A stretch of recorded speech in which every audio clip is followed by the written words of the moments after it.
Hi, everyone, and welcome to another edition of the Lymphedema channel. We are interviewing Stephanie Roache today, and I found her on Instagram, as I do most people, because she had just gotten her new Lympha pants by Lympha Press. But that's not all she has. She also has the upper extremity garment as well. And I feel like her story will encourage many of you. So, Stephanie, thanks for being here today. Thank you for having me. So I saw what you posted on Instagram. You had just gotten your Lympha pants, but your story begins long ago, right? Not as far back as you would expect in terms of when I got my diagnosis. I was just diagnosed officially in 2018.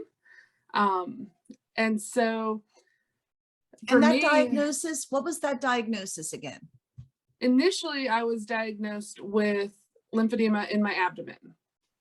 And so it was one of those things where I had had major surgery, and I have a condition called hepatic adenomatosis, which is where my liver produces tumors. And so I had had surgery, my second surgery actually, to remove tumors from my liver. And my doctors put me back in physical therapy, and the physical therapist recognized the lump on my abdomen that had kind of formed underneath one of my scars. And she referred me to a lymphedema therapist in their office, CLT. And she did a 5-minute, let's just see what happens. And I responded to the treatment because the knot that I had, that was about this size, it was between a golf ball and a baseball in terms of size. It was quite large. So she did a little 5-minute MLD session and said, let's see what happens. And I woke up the next day and that knot had moved down my right side. And I reported back and said, hey, this worked. I don't know what we did. I don't know what this is. And that stemmed into conversations with my primary care doctor and then a diagnosis of lymphedema. But because of my other medical conditions, I'll be quite honest, I took the diagnosis and kind of put it on the back burner. I listen to a lot of the stories that people share on here and on different platforms, and they tend to have this culture shock of they now have lymphedema because they didn't have anything else really going on, and now they have lymphedema. For me, I had all these other medical conditions going on, hepatic adenomatosis being one of them and the biggest.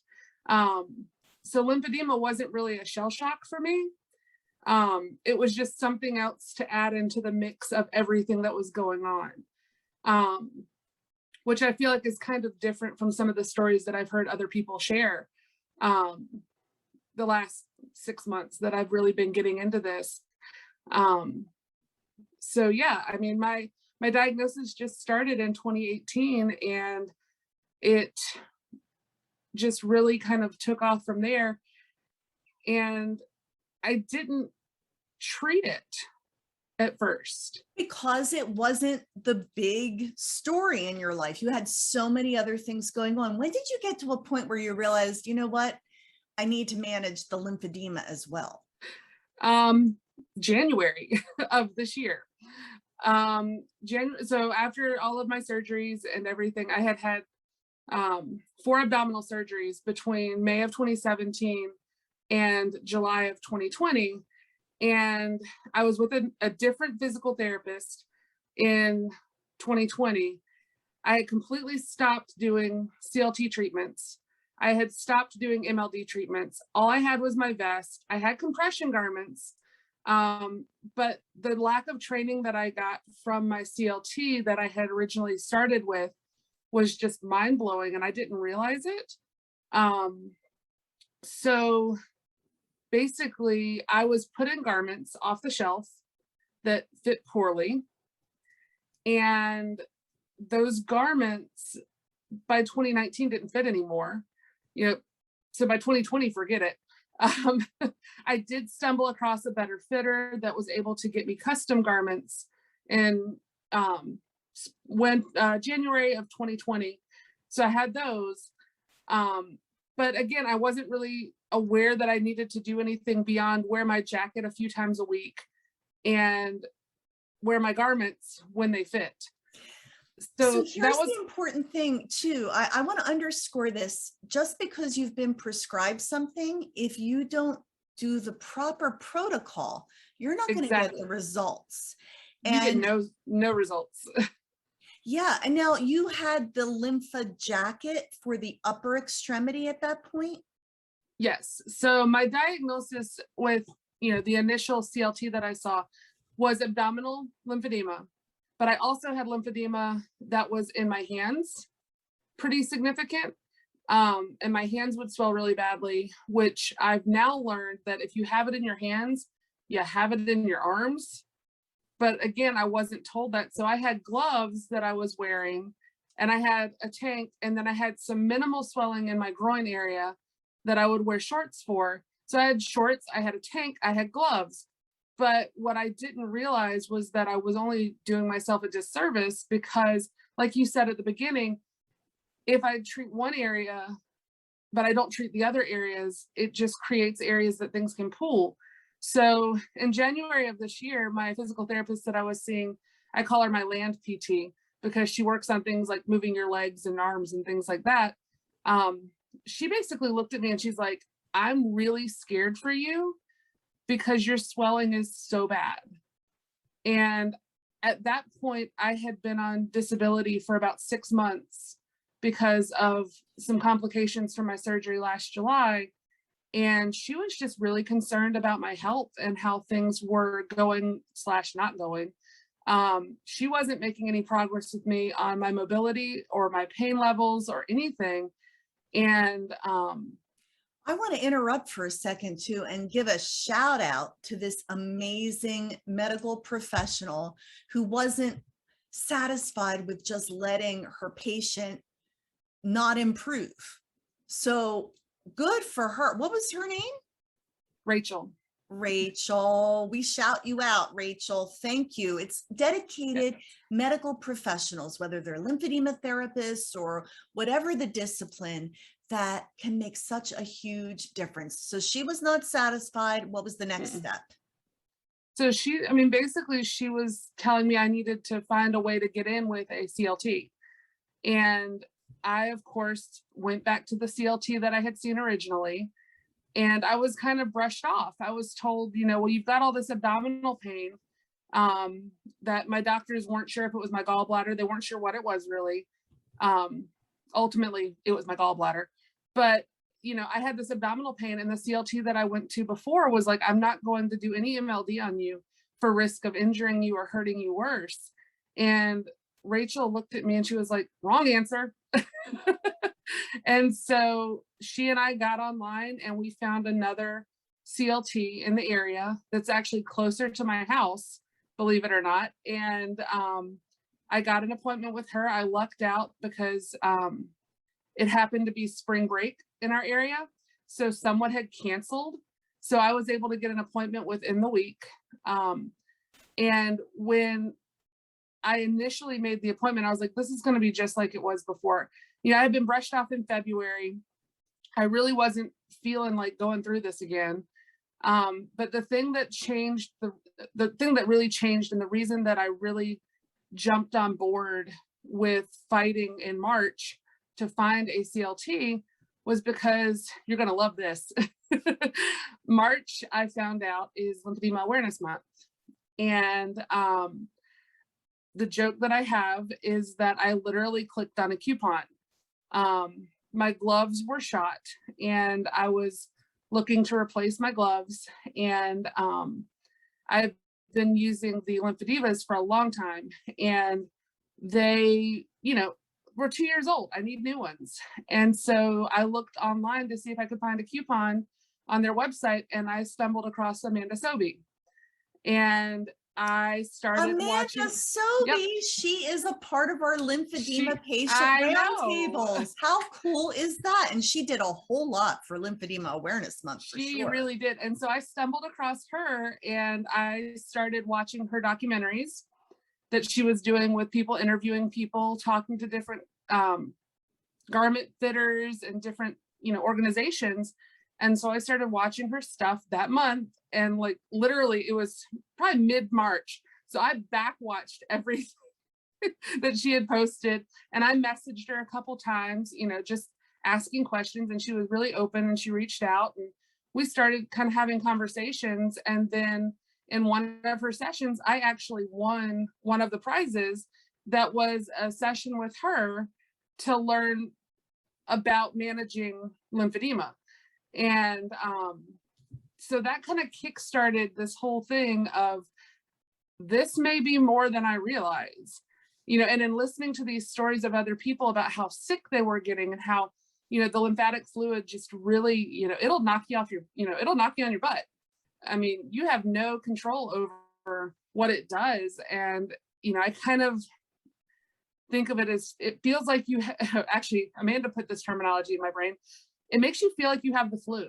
And so basically for me, every time I was trying to do housework or yard work, or even something as simple as making my bed, I was releasing so many toxins into my system that I would spend 2, 3, 4 days feeling super duper sick. And there was no real explanation for it. And so I decided that it was time to really, take control of this. What Yes. then happened? I got connected on April 1st with my new CLT. Her name's Rosie, and she is wonderful. She jumped right in, and I had told her up front, that I was having these upper right abdominal pains, and we weren't really sure what was going on, that I was under the care of other doctors. I told her about my liver conditions. Of course, you tell all these things to a CLT, and they kind of sort of halfway go into panic mode, because it's a lot of stuff to take in. And they're like, I'm dealing with this patient that's got bukus of issues going on, and I'm supposed to do massage on them and not hurt them worse. So Rosie jumped right in. Both feet, just here we go. And through talking with her, and telling her that my initial diagnosis was in 2018, but then we started talking about how long I had had swelling, and really how long this had been going on, and discovered I've probably had this for majority of my life. And it just had not been diagnosed, and it had not been treated. So I started working with her. She wanted me in twice a week. The catch though was that a week and a half after I started with her, I was told I had to have my gallbladder taken out. So it's like, okay, here we go, derailed.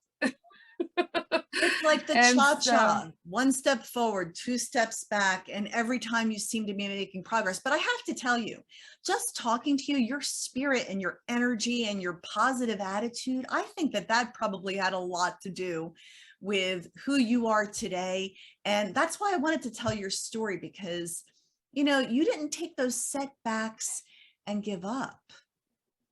Well, thank you. I know that I do put on the happy face. I do put this, yay, hi, yeah, everything's great.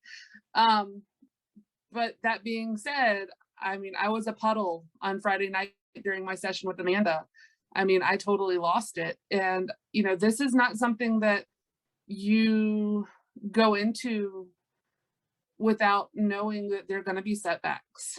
And I looked at Amanda, I'm like, there have been 2 times, because on top of working with my CLT, I signed up to work with Amanda in June. And so I've been working with her now for about 10 weeks and doing her lymphedema program, which is absolutely amazing.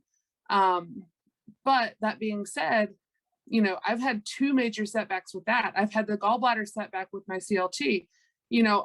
It's not something that I ever thought was the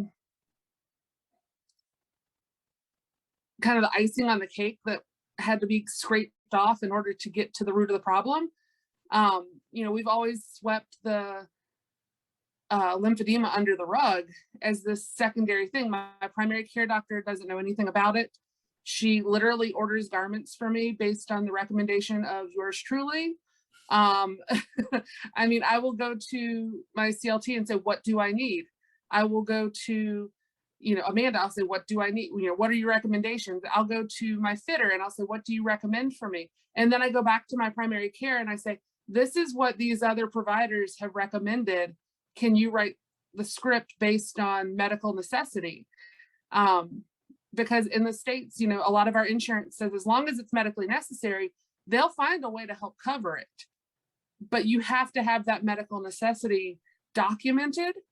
And that's where I've run into the biggest hurdle, especially this year, because a lot of these insurance companies have reworded their policies. And I've come up against some serious battles this year with getting garments filled and getting things like that. But,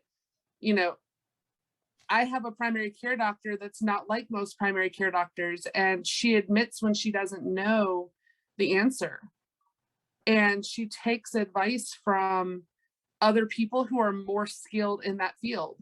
And so I've been able to get custom garments. I've been able to get a Lympha Press pantsuit. I've been able to get the Lympha Press jacket because she's willing to write those scripts based on other medical recommendations. Yeah. And so that's been a total game changer for me. So I found you when you first got your Lympha pants. What has been your experience overall now that you know the proper protocol for using your pneumatic compression from Lympha Press? What's been your experience? Well, we're going to get my numbers next week. But hopefully what it will have done, what was happening was I was wearing my jacket. I typically wear it 2 to 3 days a week, which that was what was recommended by my therapist because I was going to therapy twice a week. So doing therapy twice a week and then doing my jacket 3 times a week or vice versa, it worked really well for me. But the problem with the jacket was that with having abdominal swelling, it was pushing, with the jacket, it hits right at your belly button. And so what it was doing was it was moving the fluid out of my hands and my arms and my torso, but it was pulling it into a pocket just below my belly button.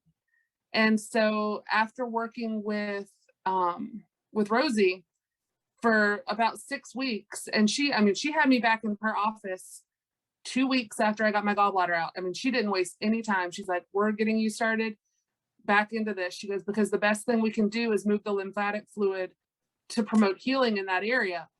But that being said, the jacket was not a good fit for me with the way my incisions were done. And so here I am 2 weeks post-op being told moving the lymphatic fluid is the best thing for you. Oh, but by the way, your jacket's not the best option for doing that.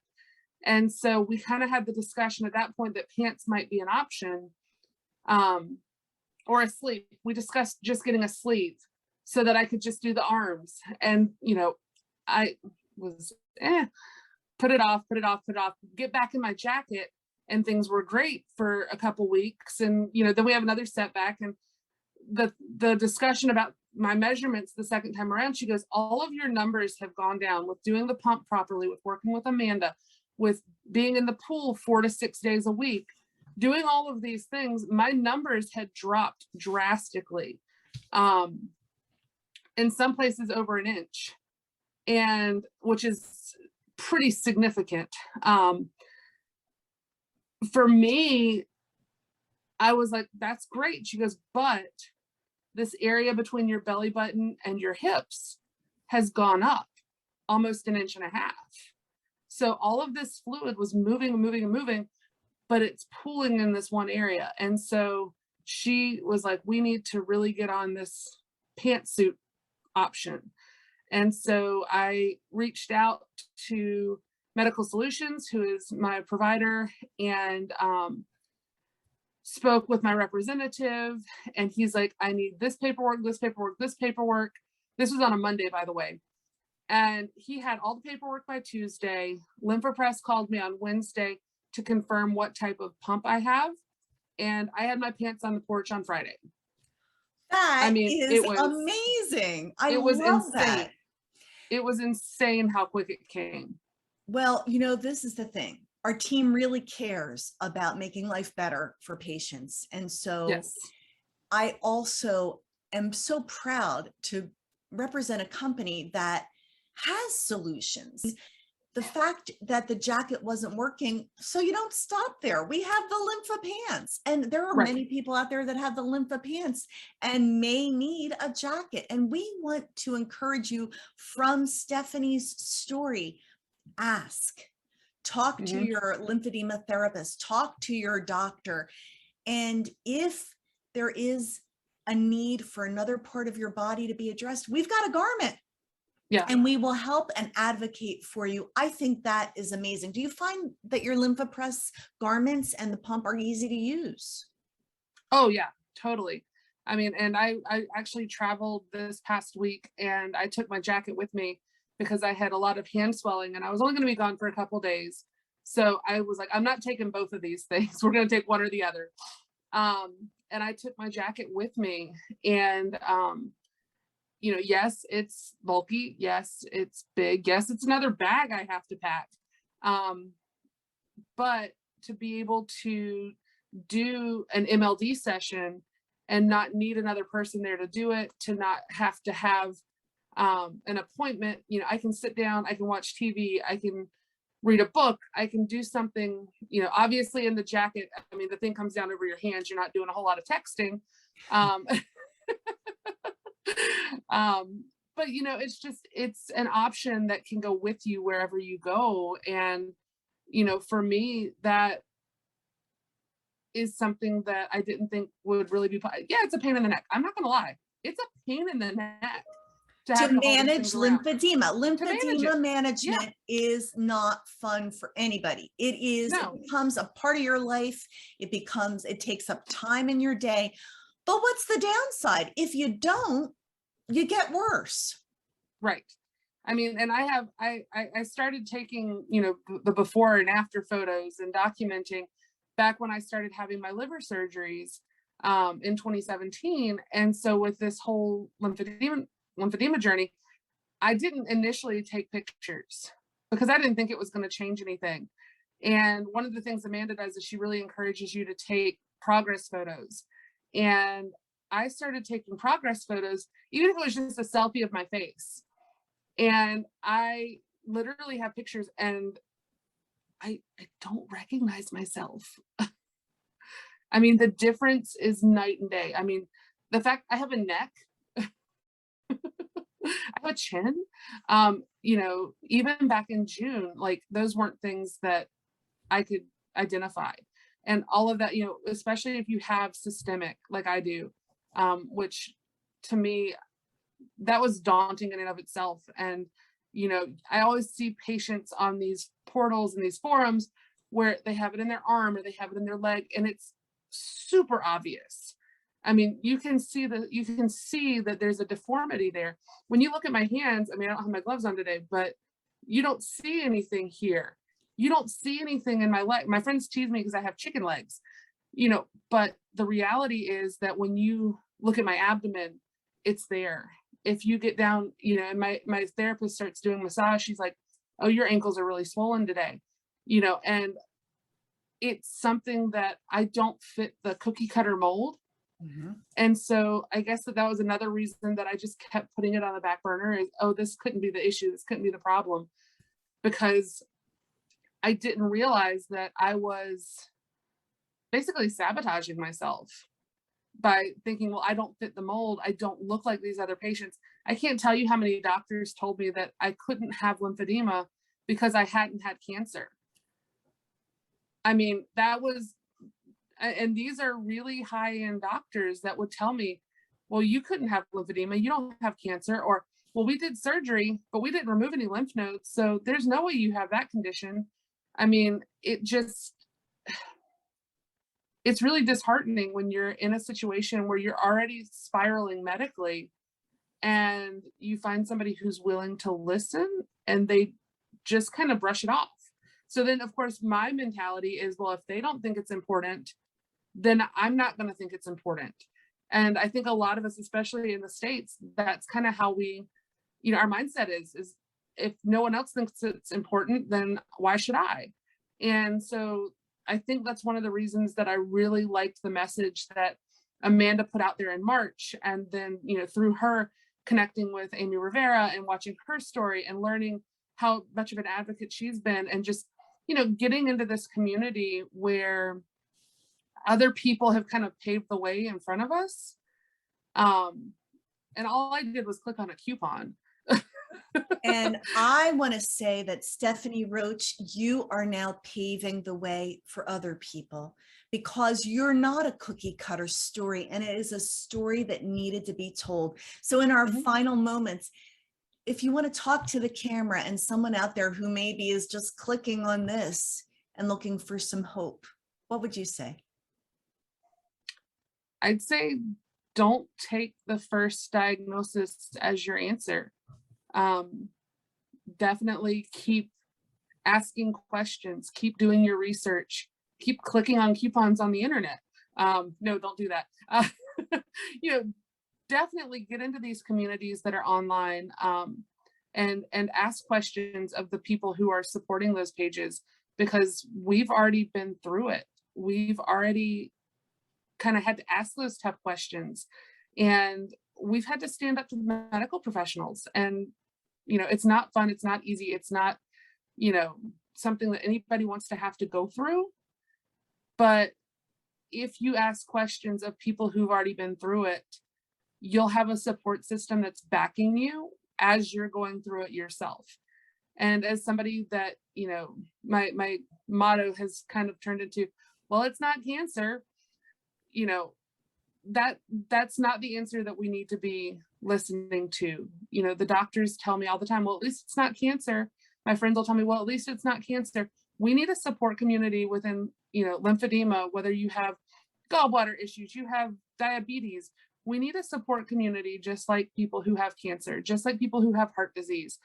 So often we get swept under the rug because this is something that, it looks different than everything else. A lot of us have visible deformities that people can see. Cancer, you can see when people go through chemo, but with lymphedema, it doesn't grow back. Your hair doesn't grow back. Your arm doesn't just magically shrink overnight. Or in my case, my abdomen, it doesn't just magically shrink overnight. And so we just have to realize that, the medical field knows very little about what we're dealing with. And we have to advocate for ourselves through our community online in order to get answers. Well said, Stephanie Roache. And I know that you were surprised when I reached out to you, but don't be surprised if a lot of other people are trying to follow you as well. And you can find Stephanie on Instagram at Creative Crested Designs. We're going to put that up because you're an artist as well. Yes, I am. I do some digital art on the side. Well, this is the thing. Lymphedema is a part of your life, but it's not the only part. And I love that you travel and you're creative and you're sharing your story. So I thank you so much for your time today, Stephanie. And, Stephanie talked about the importance of community. We at Lympha Press are really honored to have created a community of people and sharing their stories and monthly roundtables. Join us, get your questions answered, be a part of this community. You don't have to face your lymphedema alone. And long after you get your Lympha Press pump, we're there for you because we care. If you know someone like Stephanie whose story deserves to be told, reach out to me at bviola@lymphapress.com. And until next time, thanks for tuning into the Lymphedema channel. Thank you, Stephanie. Thank you.